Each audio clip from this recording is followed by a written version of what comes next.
Hello, and welcome to Shoes Off, No Cap, a podcast where we talk about all things dance.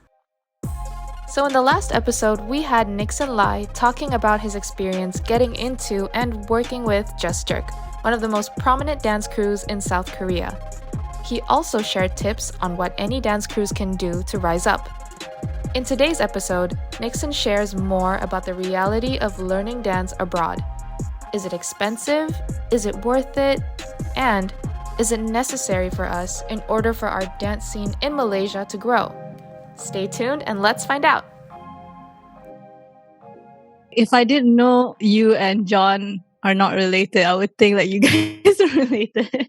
Oh, really? Really? I mean, Yeah. There's a similar feature. No. I think John is more like he's actually more K-pop than I am. Like he's more Korean, like he's fair skin, big eyes, right? You know, I'm more like, I would say I'm more whitewashed because I don't know. We're kind of different, but I guess our dance styles can be said pretty similar because to be fair, we did start out together, right? We started back in school at 16 and pretty much the whole Astro Battleground journey, you know, we did it together too. It's just we were on different teams though, so I mean, my team won, so to be fair.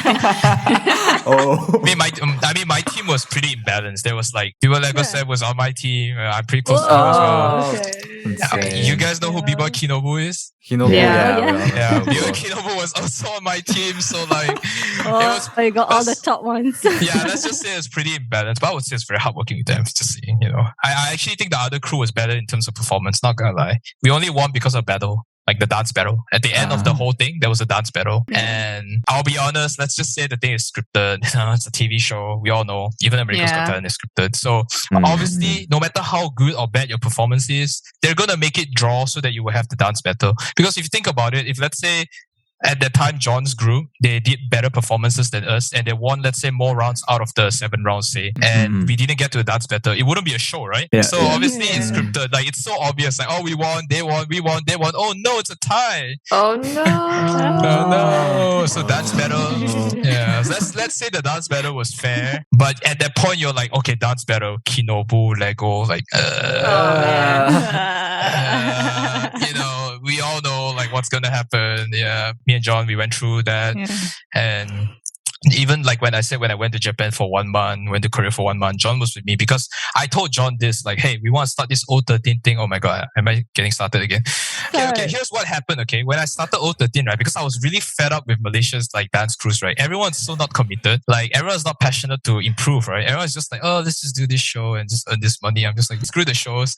Like let's be a better dancers before we, you know, do anything else, right? And then I wanted to start this team where I gathered like-minded people who wanted to become better dancers. Basically, the whole goal of the crew is everybody work towards to become a better dancer, pretty much. So I told John, like, hey, I want to go to Korea to become a better dancer, right? And then John said he will tag along. And then we both, at first we went to Japan and, you know, like I told you the whole thing, you know, it was very welcoming. So we went to Korea and then Korea was way more welcoming. And after we came back to Malaysia and then we decided. And I was like, I told John like, hey, I think I really like Korea. I'm about to hit there. What do you want to do? And John's just like, nah, I don't think I want to go anywhere. I just want to stay in Malaysia and build a scene. So I was like, okay, yeah, sure, do that. But I think all of us should go overseas. I mean, if you have the expenses to do it, you know. So I told him like, if you have the expenses, you should go overseas. You know, I want to kind of like make an Avengers, right? Like, everybody go somewhere. Like, maybe you go Japan, maybe you go UK, you go to Australia. I don't care where you all go. Decide where you want to go, and then we come back, and then we start this superstar thing, right? And then, yeah, that's what I told them. But apparently, it didn't happen. I was the only one that was in Korea. To be fair, it was also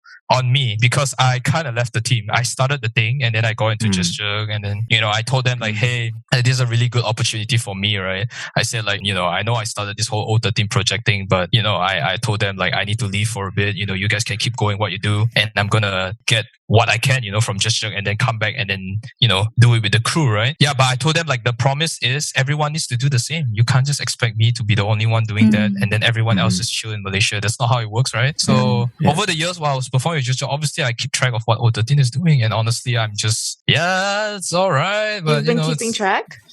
I mean, when they went for the competition in Arena, I was supporting. I was watching. I was like, hey, good job and everything. But what I wanted wasn't that. What I wanted was I want each member to go out and experience what I experienced. That's what I'm not saying you don't have to put in the same amount of work as me. I'm just saying I want you to go out so you can bring something new to the table, right? So like I imagine it as this whole round table. Everyone came back and everyone has a story to tell. Yeah. It's not about making the crew go to join a competition and just make it to live shows and then not even get top 3. That's not what I want. Like I want everyone to go there, go somewhere, get the experience, get that experience on your belt. Everyone's like equipped, loaded, and come back and tell me all the stories, and then we can start something together, right? But the problem was nobody did that. The direction changed. Direction change. I don't know who took over, because when I left, I think I said John should take over because obviously he's my bud. But I don't know who else took over. I think it kept swapping. I don't know what's going on. So like I was really hands off, and like I said, I had too much on my plate. I can't manage. So now that I'm back, obviously the initial promise was, hey, I go learn, I come back, we start something. But let's just say I'm not confident. So I don't want to do that, right? I want a crew where everybody gets to give 10% and then we make it 100. Just like Gesture, right? Everyone gives 10%, and then Young Jae gives 11%. See? But his 11%, that extra 1% is so significant, right? He pretty much put the whole thing together. But at the end of the day, he knows it himself that without us, there will be no him as well. So it's like, it's a mutual thing. I want it to be a mutual thing. It's not like a supreme leader and like everyone just follows. Yeah, you need that guy, but at the same time, everyone needs to be like, it's like Avengers, but you need a Captain America, if that makes sense, right? Everyone is equally strong, but you still need that one guy to lead everybody. Yeah. I mean, their direction is different from mine. They want to join competitions. They want to do stuff like that. I'm like, yeah, sure, go for it. But for how long though? A lot of people didn't know this, but didn't know like O13 was under me, was because like I came out and it was really simple. Like I'm a weeb. So O13 pretty much just came from this game called Kingdom Hearts. Yes. Okay, I don't know if you heard that game. Yeah. I was like, okay, I want a crew that's like the Avengers, but Avengers is kind of cringe. So that's why I came up with the name O13, because it was kind of subtle in the game. It's 13 like bad guys, right? So I was like, I wanted 13 members, and all 13 are like really, really good dancers, had experience from overseas. That was my initial goal. But, it didn't turn out the way I wanted to. So I'm just like, yeah, you guys do you and I'll do me, pretty much.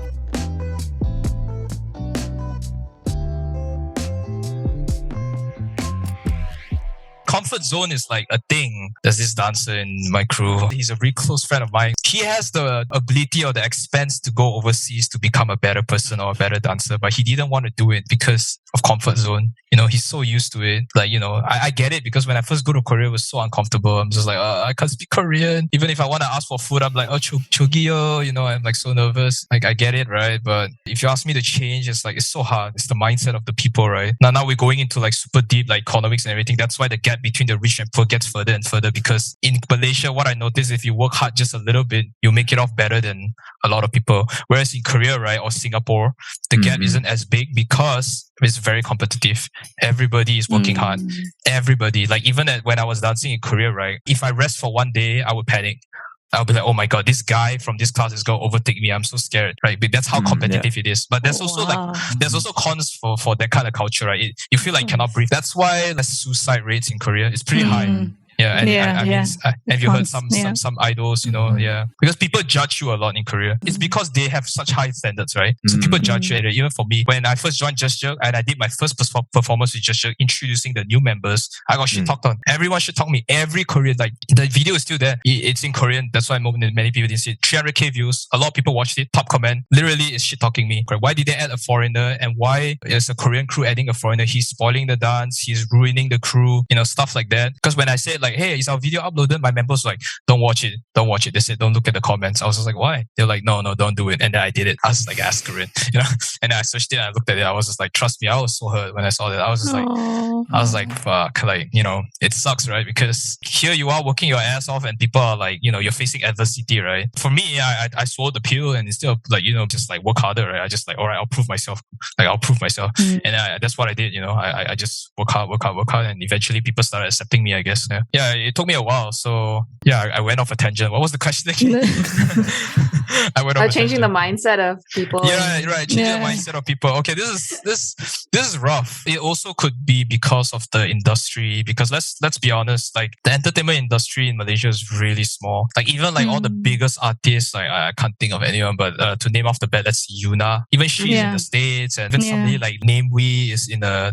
I don't know where is he? I don't know. Just not in Malaysia. Like any big artist is not in Malaysia because they know that you can't make it here. You know, and I've talked to one of the older team members before the workshop. By the way, he was complaining about how like the scene here, like everybody is like paying dancers so little. Like whenever like we do a performance, we quote them like maybe 1,000, and they're like, "What? That's so expensive. Shouldn't it be like a few hundred?" And they were complaining about that, which I get it, completely fair, because we are dancers, right? We took time to hone our craft too, right? So they should pay us more than that. I get it. But at the same time, to be fair, let me ask you the same question. What credentials do you have that makes people want to pay you that much? Because to be fair, Just Jerk, we only get paid a lot because we were on AGT. That's a big ass platform, by the way. And we were on Olympics. And that's why people were willing to pay us so much, because we had these two. It doesn't matter what dance battle, what underground, or whatever you win. People don't know what the hell that is. Like you need to join those. That's why like even the Street Woman Fighter thing, that's a good thing. I strongly support it. They're giving a platform for dancers to show themselves. So see, for Lee Jong, right? One of our ex-crew members, but she left already. When she was with Just Jerk, like obviously she was coming up and everything. But what really made her like become who she is today or become big is because she joined this platform, right? So she become big. So what I'm saying is that before you start flaming the scene in Malaysia for not paying us enough, first of all, what do you have that you can prove to them that, hey, you can pay me this amount because I did this, right? If let's say I say, hey, I did America's Got Talent, I did Olympics, I choreographed for J-Park, like I did all this before, like you need to pay me higher than this, like otherwise I wouldn't do it. But the problem is like you don't have any credentials to back it up. How can you complain, right? They say like, oh, I have a lot of credentials. Like, all right, what's your credential? They're like, oh, I did this commercial. Like, bro, like no one cares about that. Like no one cares about how many shows you do. You gotta prove to them, you gotta work your ass off first, prove to them that you've been on these big platforms. Then only you can convince the clients to be like, hey, these guys are pretty legit. I'm willing to invest in them. I'll pay them more than that. And you start from there, right? But again, like I understand why dancers complain as well, because to be fair, we have no like artists here to choreograph for in the first place, right? In Korea, like you can either be a teacher, you'll be well off. You can go to YGX, like you said, tier 1, tier 2, become maybe, you work with YGX, you could become like a backup dancer. They pay a lot for backup dancers, by the way. You can go on a world tour with them and you're pretty set. Like you just go on world tour with them for 1 year, you paid like super well. And then you can also be choreographer, right? I said, backup dancer, teach classes, and choreographer. Choreographer, obviously the best, right? Because you're making a dance for, So because there's so many K-pop artists, right? It's never ending. There's always going to be a new song. They're going to need people to choreograph, So there is that whole ecosystem there, right? So which is fair, I get it. That's why like they help each other, artists and dancer, right? But then here, no artists, only got dancers. So how are these dancers going to make money, right? In the first place, I understand that why the dancers are so frustrated, because our entertainment industry is so weak. But then again, you can build it up if you start competing at competing or joining like platforms like even like Street Woman Fighter. They didn't say it was limited to Korean. You could learn Korean and be on the show, right? No one's stopping you. If anything, they would love it. They'll be like, oh my god, it's a foreigner, speaks perfect Korean and can dance her ass off or his ass off. Oh, it's a girl show, right? Her ass off. Let's get her in, right? Let's get her in. Like, because for them, right? Think about this. It's all about the content. Like TV shows, it's not about your dance entertainment. Exactly. Yeah, you gotta think out of the box. A lot of dancers like, oh, I just want to dance. I want to dance. Like, so frustrating. You're not gonna get fired. Just think like that. Exactly.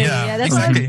I was gonna say like you have to like. It seems that Malaysians have to think outside the box to get to the international level. So but okay, don't think that. Exactly. So you guys are on the same page. Think about it. Okay, you're a dancer from Malaysia. I mean, I made it, right? I got to Just Jerk, the only foreigner, and out of all countries is a Malaysian, right? Usually you think, oh, foreigner, Singaporean, no, Japanese, no, Malaysian. The hell is Malaysia, right? So if I make it, you can do it too. Imagine this. Okay, you're a dancer. Okay, girl, dancer. You have a decent level of skill. You can speak Korean, and you have a you have a charisma. You can talk and everything. You join Street Woman Fighter. Even if you don't make it all the way to the finals, you're already well known, 100%. And then you got that platform to back you up. You come back to Malaysia, you do a show, you do a commercial. You got something to back yourself up. Hey, I did this. Check me out. And that's where you start building that thing. And more people do that. Then only the whole industry will grow. Okay, so You mentioned that like more people should go overseas to learn, because other countries, they have more developed dance scene than ours. All right. So why do you think not many people do it, go abroad for dance if it's such a really good idea? Yeah, I think we talked about this, right? One is expenses. That's 100% it, right? Let's just say most people who pursue dance isn't as lucky. At least from the dancers I met in Malaysia, most of them, let's just say, it's unfortunate. But let's talk about the people who are more fortunate. People like me, or some other dancers who are more fortunate. Family, decent background, they would support you. And the biggest factor I think those dancers don't go is, like I already said, comfort zone. They don't want to go out of their comfort zone. It's difficult. I get it, and it's just some of them say like, I'm trying to build a scene here, but I think no matter how much you try to justify that, I think that's just an excuse. You don't want to break out of your shell. So I think I pretty much talk all about it. It's just comfort zone. People don't want to get out of there. So yeah. I feel like one crucial thing that a lot of people here forget is also understanding that healthy competition can exist. So like when you challenge yourself, that is what helps you grow. But like people are too comfortable in their own bubble that they don't let themselves grow, and they kind of like fall into the cycle of like, oh, I don't know what to do. I'll just do the same thing again. Oh, but I'm bored. But then I don't know what to do. So it just repeats, and you can kind of see that in us. For me, like I've been like just traveling around, hopping to one place. Oh yeah, okay. You kind of stay in one place. Yeah, right? that's true. So, That's true. I mean, you hop around, and if you see there's a community you feel like you want to work with, right? And you think like they have the potential and they really like you. Sometimes things happen pretty naturally. Like even for me, right? When I go to Korea, it wasn't like, oh, I wanted to stay in Korea, right? It was more like I wanted to learn for like a year and then I come back kind of thing. But because Young Jae told me that, right? Like I said, hey, work on your Korean, work on your dance. We're going to do an audition next year, come back, right? Because he told me that, and my whole plan instantly changed. So I pretty much adapt on the fly the whole time. So what I'm saying is, while you're there, if you ever discover an opportunity, take it. Right? You're young, right? I assume very young. Yeah. No, I'm Okay. the same age as you, dude. Okay. Same age, but okay, we're still young. Okay, let's just say we're still young. Yeah. We're still young. Okay, so it's okay. It's okay to try things out, right? If an opportunity arises, don't think too much about it. Try it. If it works, it works good for you. If it doesn't work out, it's okay. Move on. You probably learn something out of it.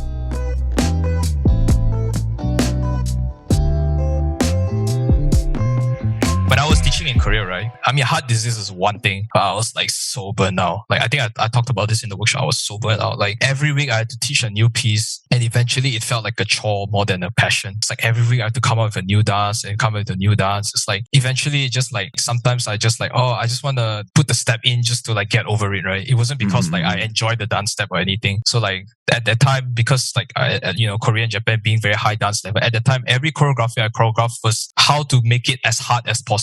That was my mind at the time, because I wanted them to challenge themselves, right? Which is what most Koreans enjoy. They like difficult choreographies, right? So that was what I was doing the whole time, but I wasn't really enjoying myself. So now that I come to Malaysia, okay, back to the topic, where am I going to go back to Korea? So initially, yes, I wanted to, I wanted to go back and get back to, my journey with the boys, But as I was here and I was settling down, like I realized like, I was already super burned out. If I think about it, okay, do I want to go back to Korea, go to the dance studio, and then every week I teach again the same thing, every week just come out with new choreography, and I don't think I'll enjoy that, right? So for me, right, I'm pretty much in the same position as you now. I dance for fun. It's not like I don't teach anymore. I teach a community here in my housing area, because one of the girls found out that I came back, and she instantly approached me, and she formed like a small community here where there's like 10 people just wanting to learn dance, and I teach them. And it's not that they're super good at anything, but I do enjoy teaching, and I teach them. I don't charge them a lot, it's just for fun. I just teach them. I enjoy teaching. I teach, it's just like a weekly thing, and I didn't really promote it. I don't even touch my social media anymore. So I didn't really promote it because it's a community thing. I didn't want to affect the students there,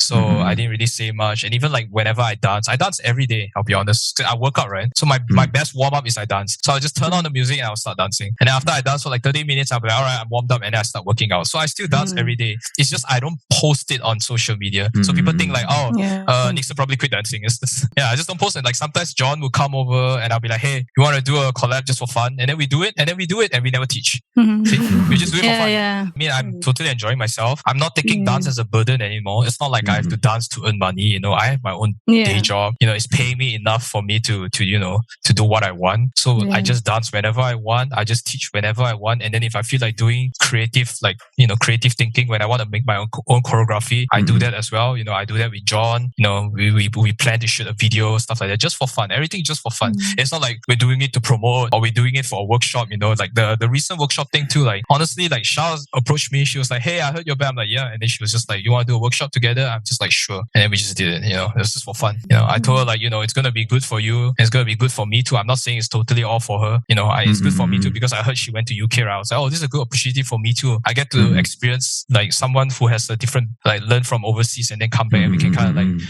you know, share stuff, right? So that's what I want to do. Like whenever I hear a dancer who like, I don't know, dance for 5 years in something, I'm just like, oh, okay, I want to work with this person, right? Because I always like to see what the other perspective is. Because I'm just like, I only see Korea, right? You know, I always want to see other side too, right? So yeah, I mean, I do it. I do pretty much everything for fun, and then I've heard also some studios like they don't dare to ask me because they think I'll quote very high, which is fair, right? Because I can't quote lower than, say for example, I quote a price where it's lower than some of the local dancers. Then it'll be like, people will be like, okay, this guy did all this and he's cheaper than this dancer in Malaysia. Like, like, you know, then it will ruin the whole.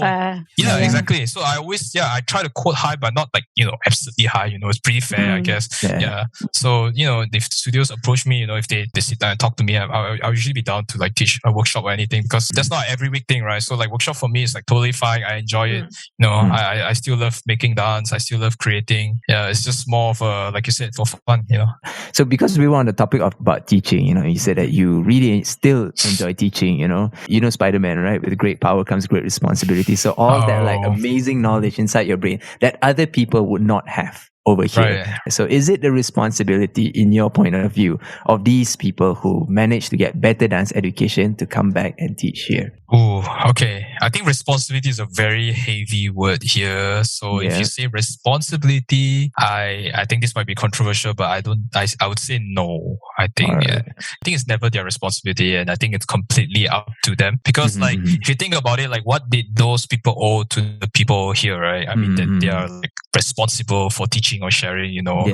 Like for example, like those people like you've mentioned who went overseas, they paid and they worked their ass off to get to where they are, and you know, I would say they deserve all the rights to do whatever they want, you know. However, I do think it has to be a mutual thing between those people and the community, right? Like for me at least, like I said, you know, I teach here, see? I teach here for fun, you know. Like for me, if the community truly wants me to teach or share, you know, I'm all for it, right? But I need to see that there is a motivation or enthusiasm from the community, right? It can't, why should I go out of my way and be like, hey, I'm back, I want to teach you all, you know, like who am I? I'm not Jesus or anything, right? So I'm not a savior, like I'm not that narcissistic to think that like, hey, I'm the shit, like everybody come and learn from me, right? If anything, shouldn't it be the other way around? Like if you want to learn something from somebody, you should ask them if they can teach you, right? Not wait for them to come and teach you, you know. That's not how it works, you know. So like I said, I teach a small community. They approach me. I would say no unless I feel like, hey, it's very time constraining for me, or like, you know, some things are not, you know, aligned or anything. Then I'll be like, yeah, you know. But yeah, it's only because they seek out for me. That's why I teach. But it's I'm using me as an example, but it applies for whoever out there who've been through like all that journey. I do not think it's their responsibility to come back and teach. It's up to them. If they do want to teach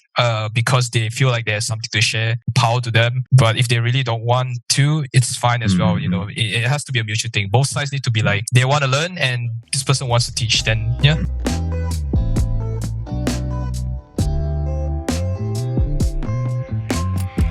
What would make Malaysia's dance scene like get to where Korea is right now? A lot of the solutions are not very simple, but off the top of your head, what do you think like we lack to get there?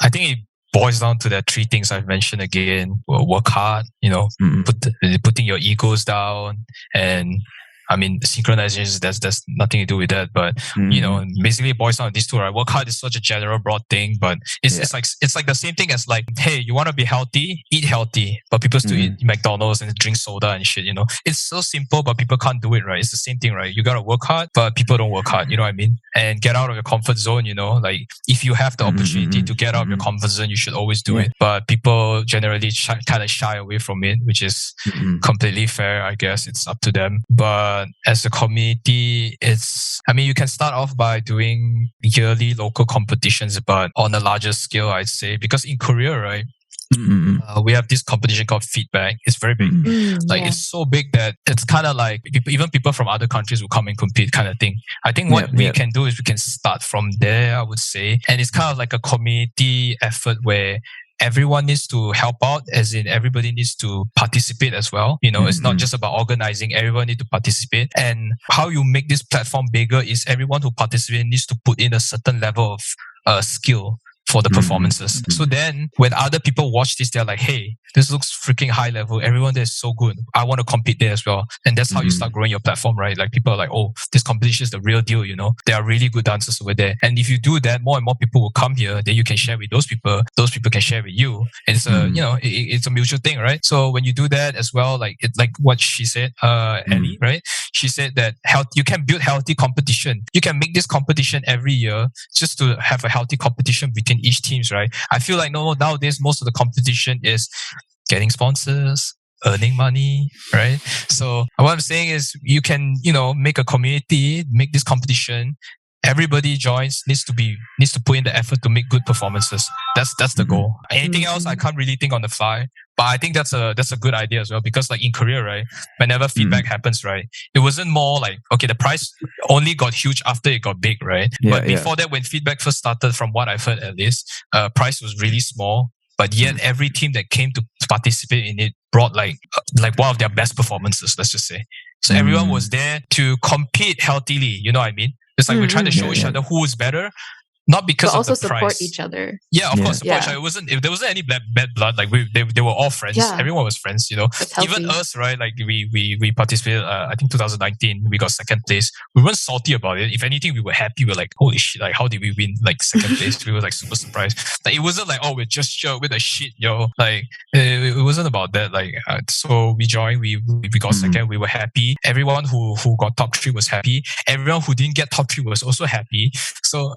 Yeah, we were just like happy that the whole thing turned out to be a success. You know what I mean? So I think you could start from there, but it is a lot of work, right? You talk to people, you get people with the same mind. Hey, we're gonna start this. No, you guys want to join? Yeah, so it is an effort, I would say. I'm gonna rewind back to about Korea for a while, because I'm just wondering, like, how do you find your living expenses over there? Because it isn't exactly a very affordable place. Do you have any recommendations for some listeners who wish to do what you did? Because we understand that Korea isn't exactly a very affordable place. Yeah. Even Obviously. for Koreans, 100%. So for me, what I did was, I'm not sure if mine is like super economical, I guess. Because what I did was I rented a 1 room. So it's basically literally 1 room. It looks like a prison. I mean, it doesn't look like a prison, but the way it's designed is like literally you open the door, there's 1 bed, and then the sink is right beside the bed, and then the fridge is there, and then the toilet is there, and that's it. That was my room. Yeah. Oh, okay. So I don't know if it's considered economical, but that's what I did. I mean, for me, if I can sleep, I can use the toilet, that's all I need, right? Enough, right? Yeah, at least that's for me. So that's what I did. I would say you can try looking around for this thing called 1 room. In Korea, we call it 1 room. Because even if you could do Airbnb, right? Like stuff like that. I think that's fine too if you're not going long term. But if you do want to go long term, I would recommend doing 1 room. Or if you're fortunate enough to get into a school, you can go to live in one of their school dorms. They usually offer at a very, very cheap rate because you're a student. So I guess that's one way to do it, if you want to get into a school. So other than that, honestly, it's not much, honestly. Yeah. It is expensive, I would say. Try and take the subways, don't take taxis, don't take bus even. Those are pricey. Subways are the way to go, very cheap. You gotta walk a lot, but subways are they're very convenient in Korea compared to here at least. Take unlimited classes if you're there to dance. Don't be lazy. Okay. Don't take specific classes. Take unlimited, take all 6, take all 5. Do it all. No resting. If you gotta get value out of your money, right? You gotta do it, right? You're only there for so short. You might as well like do as much as you can, right? And like I said, always think 2 things. If you're there, right, you either you need to think you're there for a holiday or you're there for like training. There's a clear difference. You're there on a holiday or you're there for a training camp. If you're there for a training camp, literally your mindset is I'm there, I'm just in the dance studio, and then I'm back in my room. And then the next day I'm there to dance again, and then I'm back in my room. That's what I did for 1 year, by the way. So yeah, you need to have a clear cut. If you're there for holiday, all right, sure, fine. Go have fun. It's not like you're there to train. But if you're really there because you want to learn to dance or get knowledge, then that's what you gotta do.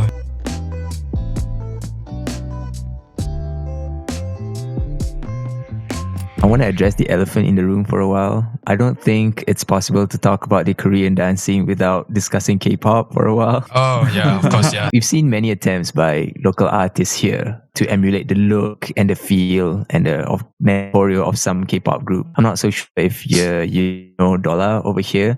If you look at them, it's very obvious that, it's very heavily inspired K-pop girl groups, Is doing K-pop related work a very big thing for the scene over there? And how might one, a dancer over there get into such kind of work? How do you get those kind of opportunities? I mean, it's pretty much we said before, right? Credentials, right? Mm-hmm. Like even for us, because we've got all this like profile to back us up. Naturally, we don't even need to approach the companies. The companies would approach us, right? Be like, hey, we want you guys to work on this project, right? Or this new artist or something. Like, even like most of the Just Shook members, they work with K-pop artists such as Taemin. I don't know if you heard of Taemin from SHINee. EXO, right? They work for EXO as well. I mean, they choreograph for EXO. And, whether it's choreographing a new song or even doing backup dancing on stage for them, I guess K-pop and the dance industry go hand in hand with each other in Korea. And for here, even for them, if they are an artist, then I mean, as a dancer here, you could work with them, you could choreograph for them if they want to. Then you guys can, it's a mutual thing, right? If Dola goes big and you choreograph for them, you go big as well, And if you do make a good dance for them, and then they got big because of the dance, then it's good for them. So it is a mutual thing, right? Both sides need to work for it, and I would say it is a big thing for sure. Have you ever worked for one, like a K-pop dance project or something like that? Yeah. I actually have. For me, I think the most closest that I worked with an artist was actually J-pop, because because I was put in charge of teaching him actually, so it was pretty cool. Oh wow! When I was teaching him, he's a chill guy. I teach him, and then I was speaking English with him, and he was like pretty shocked too. He was like, after like a while, he just popped the question. He was like, "You're not Korean, right?" I was like, "Yeah, I'm not Korean." And he was like, "Where are you from?" And then I was just like, "Oh, I'm from Malaysia." He was like, "Oh, Malaysia, I've been there." I was like, "Where?" And he said like Johor. He said apparently because there was a talent competition back then in Malaysia, and he was one of the judge. So he's been there, and he was pretty cool, chill guy. But basically, I was in charge of teaching him because when we were choreographing the parts, obviously we have the backup dancers part where it complements the main artist, and then the main artist will have his own part, right? So I was emulating his part, so that's why I taught him. Okay. So was that for a live stage, or was it for like music video? We did for a music video, and then we did for a live show as well. So some of the members, they actually did go on the live show and do backup dances with him. I did because I was emulating his part, right? So I didn't need to be there. And also another reason why I was chosen to emulate his part, because since I didn't need to be there, I was the perfect role for the job, because at that time I was struggling with my studies. So I told them like, hey, I would do this, but I couldn't really commit. And they were like, oh, perfect. Then you just do a J-Park's part. And then once you're done, you can just like dip. So that was my experience, working with him. And obviously I worked for groups as well. So the groups would ask us to choreograph. And it was pretty much like, we get to know how many members. If it's like 6 guys, then we were like, this is so funny. But how we decide who worked on it is we roll a dice. That's and it. then whoever get chosen, we're like, oh man, no. So anyways, it was really just extra responsibilities, right? So anyways, like let's say 6 guys, 6 people gets picked. I got picked before too. And we choose the artist which correlates with our height. So for example, like I'm about this height with this guy, so I'll emulate this artist. So we'll put their name tag on our shirt, and then we'll start choreographing for each of their part, and make the whole K-pop piece. I would say it's actually similar to a dance team choreography. It's just the only thing you need to take note is you need to do more formations, less dance steps, more formations, and you need to take note that they are singing when it's their part. So you can't just do like intense dance steps. You gotta like make sure that it still looks good when they're singing, and they wouldn't overwork themselves, I would say. That's what it feels like, for me. Does it still go through an external review process from the company or something like that? Depends. Every company is different. Some companies, they have their own head choreographer. So what happens was usually we will know the choreographer too, because the dance industry is like everybody know each other. So usually the head choreographer, they're like the house choreographer, right? So they would probably like recommend us or something, or recommend someone else, and then they give the job to us. us, and then we do the whole thing, and then he will come and watch too, and then he will like try to like chip in, be like, hey, this part I think it's better to do like something like that, and then we were like, all right, we'll edit it, stuff like that. And then at the end of the day, that head choreographer is, like I mentioned before, the dance director. So we would do what we need to do, and he gets to decide whether it works or not. So some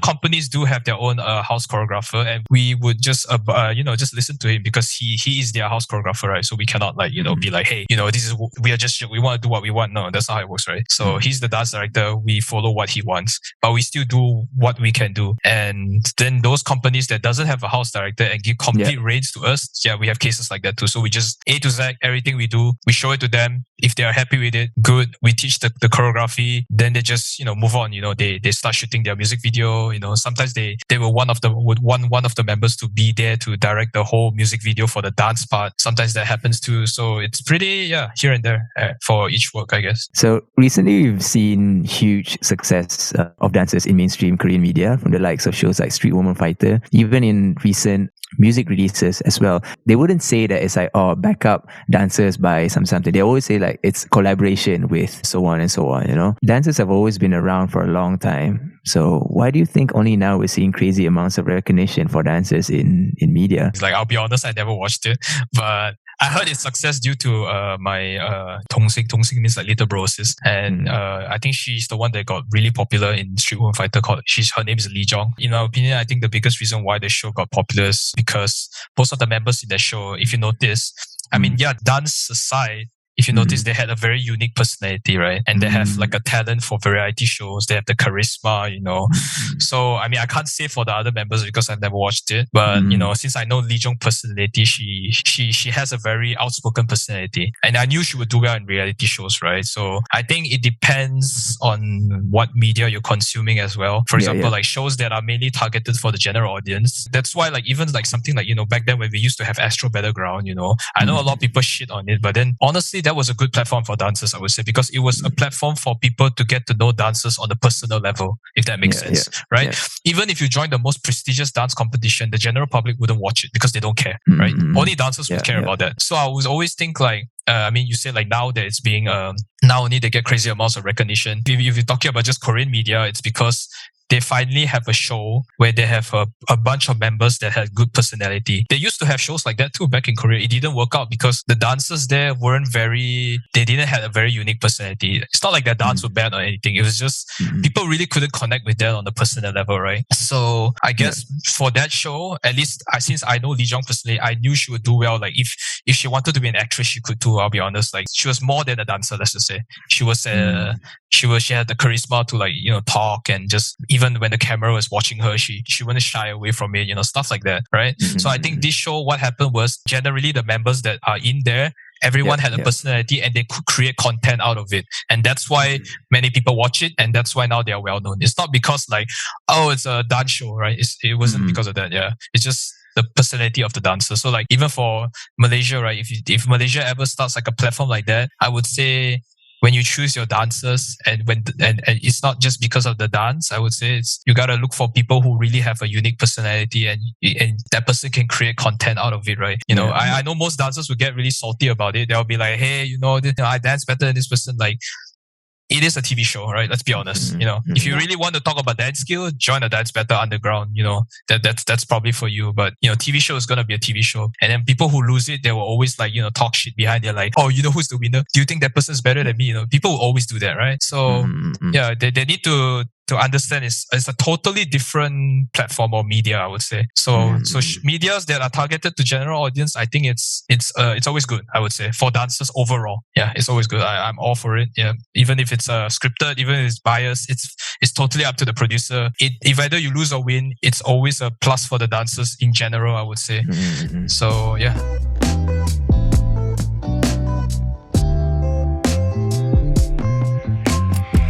We're going to do this thing called a lightning round. Now, we do this all the time with our guests. And what it means is that like we're going to give you two choices, or we're going to ask you one question. And do not use any brain cells. Okay. Yeah. Nickson, are you ready? Yes. Okay. First one, favorite mama order? Roti telur or Maggi goreng? One of it. I can't decide. Decide. Decide. Roti telur because protein. Okay. Very nice. The Very air, nice. the drink, Nice. the drink. What are you? Oh, Yeah. what's that called? Teh ice limau. Yeah. What? I had to like suddenly didn't come out of my mouth, but yeah. All right, I'll do the second one. Coffee or tea? Coffee, 100%. Favorite girl group? I have to pick one. Mhm. Yes, one. I don't have one though. That's the thing. 5. Really? It has to be Yeah. one. First one Has comes to to be mind. one. 4. Blackpink. That's just called Blackpink. Yeah. Which member?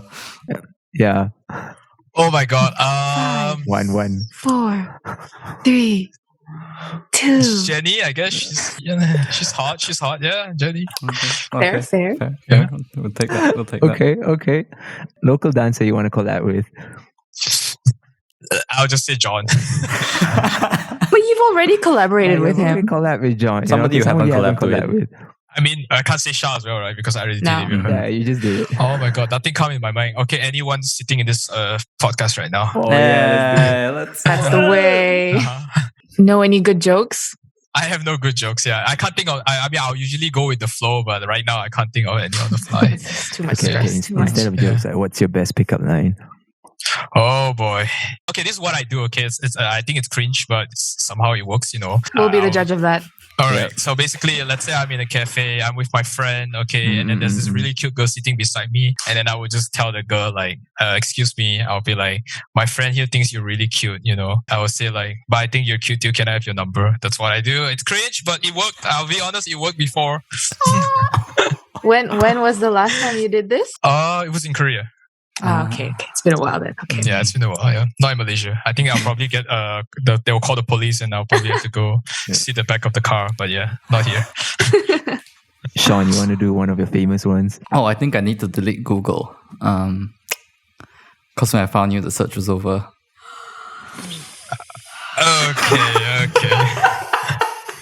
Okay. Maybe you should try that, you know, and see if it works. You should try that, Shaun. To be fair, I've never actually used a pickup line on a girl. I always just mess with my bros with You pickup should. lines. He's a pickup line connoisseur. Yeah. Oh boy, I gotta learn a thing or two then. All right. no. The next one. Right. Say Shoes Off No Cap is the best podcast in Korean. Shoes off. Okay. 모자 means that 모자랑 신발을 벗은 팟캐스트 최고다. Yeah, I think that's the way to say it. Yeah. So 모자 means hat, right? And 신발 means shoes. Shoes off, no hat, right? No Yeah, cap. no cap. Sorry. Yeah. All right, I'll say it again. Okay. 모자랑 신발을 벗은 팟캐스트 최고다. Yeah. Yeah. Lovely. Lovely. Right. Lovely. Like, if you were to address our entire dance community here, our listeners, like, what do you want to say? Pretty much everything I've said. You know, if you're lucky enough, always I'm a huge advocate for people who wants to go overseas to be better or to improve themselves. Always go out of your comfort zone. And whenever you get burned out, this is a question that was thrown at me when I was teaching a workshop in Canada, actually in Montreal. And I thought this was a really good question. She asked me, "What do you do whenever you get a burnout? Like when you decided that it was too much for you?" And what got into my mind at the time was I said, I guess look back on why you started dancing in the first place. And for me, like, I'll be honest, like why I started dancing back in high school was as simple as because I wanted to impress girls. It was really that simple. It's simple. Isn't that what we always do? Yeah, it's simple. It's honest, you know. Yeah, it's simple. It's honest. But that's what got me into dancing. And, you Is know, that sometimes still the reason? obviously, you know, I've already gone through too deep, right? So like now I look at dance as a form of art, right? But, you know, back then, you know, I started because I wanted to impress girls. So sometimes you just look back on why you started dancing, right? And then, you know, because you want to impress girls and then because it's fun, you think doing that is fun, then maybe you can dial back to step one again, right? Why you did it in the first place. And then maybe you can see, oh, you know, I want to dance that way because it's fun. You know, maybe I've jumped in the rabbit hole a bit too deep and it's a bit too much for me. So that's why you get burned out. So yeah, that's the advice I would give most people. If you think you're like super burned out, you're so pressured, you feel like it's too much on your plate in terms of dancing, just look back at why you started in the first place. Nice, nice. And if our listeners want to find out more about you, where can they find you online? You can go to my socials at Nickson0607. I think that's the username. But yeah, that's my Instagram. I barely upload anything, but when I do, I try to limit it to dance related stuff. So I guess you could follow me there if you want to keep updated with my activities. But yeah, I think that's the only platform I'm using right now. All right, thank you so much, Nickson. It was so nice having you. Thank you to everyone for tuning in. If you want to find out more about our future episodes, be sure to follow us on social media at Shoes Off No Cap. See you next episode.